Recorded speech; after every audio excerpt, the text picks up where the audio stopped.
तरफ देखना मैं उधर देख अच्छा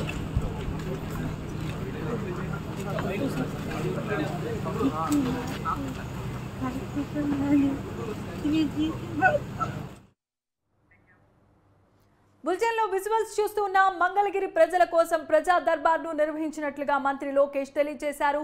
ప్రతిపక్షంలో ఉన్నప్పుడు కూడా చాలా సేవా కార్యక్రమాలను చేశానని వెల్లడించారు. భారీ మెజారిటీతో గెలిచిన నాపై బాధ్యత మరింత పెరిగిందని వ్యాఖ్యానించారు. నియోజకవర్గంలో అందుబాటులో ఉన్న రోజుల్లో ప్రజలతో కలుస్తానన్నారు. ఉదయం 8 గంటలకు ప్రజలను కలిసి వారి సమస్యలను తెలుసుకుంటానన్నారు. సమస్యల పరిష్కారానికి ప్రత్యేకమైన యంత్రాంగాన్ని ఏర్పాటు చేసినట్లుగా లోకేష్ తెలియజేశారు. వీలైనంత త్వరగా సమస్యల పరిష్కారానికి కృషి చేస్తానని మంత్రి లోకేష్ హామీ ఇచ్చారు.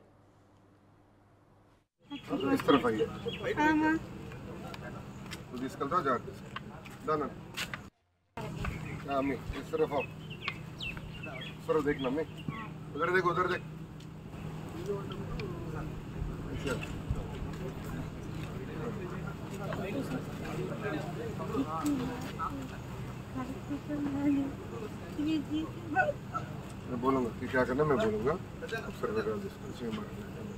आओ एक बार आपका पूरी डिटेल इस तरफ आइए